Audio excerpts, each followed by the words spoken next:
Again, welcome back to Manassas, or First Bull Run. First Manassas, First Bull Run. All right. The initial first major battle, I guess, if you don't count Sumter. I don't know. I guess it's probably the first one we all hear the most about. So, all right. Jackson hasn't budged. Matter of fact, the only thing Jackson's done is he's moved forward. Has he taken any casualties? He has. He's taken actually three.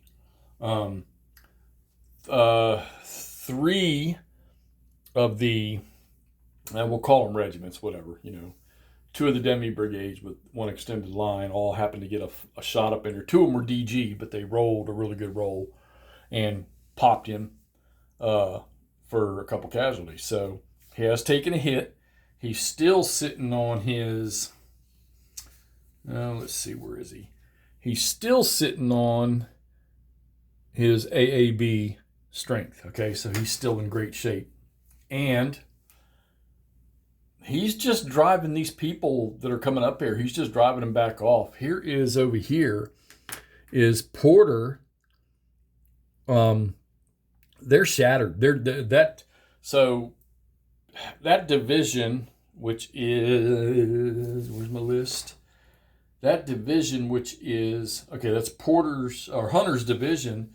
Two of their three brigades, because there's only two of them, they're both wrecked. I mean, this guy's literally destroyed. Now, how did he get routed? Jackson didn't rout him. All right. Good old Jeb, who was sitting over here. I decided when he was up in here and he was DG'd, he just got pushed away by Jackson firing at him, which caused them not to be able to return fire during the Union's phase, during the Confederate defensive fire phase. Well, the Confederate turn came up, and I decided, you know what the hell? We don't do many of these. Let's do a cavalry close combat. So he moved in here, and the cavalry mounted has 12 movement points, all right? So it cost him, with the one to get into the hex to close combat, 7. Now, interesting enough in this game is units can defensive fire through their flanks, but it gets like a -3 column shift. Well, problem is when they're shooting at freaking cavalry that's mounted, they get a +3 column shift. So it balanced out, and they shot on a table of, I think, the 4 table, 3 to 4, and they rolled a 6, which was a half. Well, Stuart, your small red dice was a 6, so the half turned into a 1. Then he had a straggler. He rolled a 4. His morale's only a C, and he had a 4 on the straggle dice, so he took a straggler. So he's only got 3 strength points, all right? But he withstood it. He only took a shaken result for the close combat. And then, which is interesting in this game, because after you do, your fire combat is pretty much your close combat. Then, once that's done, if nobody's run away after the fire combat, which the cavalry can't fire combat, then you got to roll. You do your morale checks. All right. Well, Stuart had to do his with a -6, and that's how he became shaken. Okay. No, I'm sorry. He passed his morale just barely, too, by the skin of his teeth. But Porter's brigade, that demi brigade piece or whatever, they were a wrecked brigade and a wrecked division. They were DG'd, and they were hitting the flank. So they were maxed out. They ended up routing. And when you rout, you got to retreat 2 hexes. You rout, and you lose 3 stragglers. Then you got to take another morale check, which he took a DG back 1, but he's already routed, so he just moved back 1 more. Stuart still had 5 movement points to move with, so he was sitting here, so he had 5 movement points to go. He had 1, 2, 3, 4. I go too far, moved him too far. So he was able to get back to here. In a shaken result, out of the way, he's going to conserve his 1 strength point. And I know that Stuart's cavalry was the Black Horse. What did they call those? It was the 1st Virginia Cavalry, right? That attacked, was it Ricketts or somebody? They attacked the flank of somebody at the base of Henry House Hill, and or maybe it was some guns or something. I don't know, but it was pretty devastating. But still, mounted cavalry in a charge against infantry, which is usually a lot bigger mass. Probably not something that happened constantly. I'm sure it happened some. We know Custer did it, right? In Gettysburg, right? No, that was against cavalry. So, all right. So anyhow, I consider that to be successful, even though he took one KIA and he took one straggler. And there's no way this guy's going to get back in the fight. His sister brigade is sitting here, and that's all Porter's got. All right. Heintzelman's now getting into the fray, but he was up in here behind, and when Porter and them shifted, they had to displace, which they got a shaken because they had to increase their morale, or worsen their morale by one, and there were two of them that had to do that. They all got pushed back by Jackson's line right here. All right. Okay. Interesting things that have happened. Orders acceptance. A bunch of D1s. All but one force on both sides rolled either a 1 or a 2 on their delayed 1 order.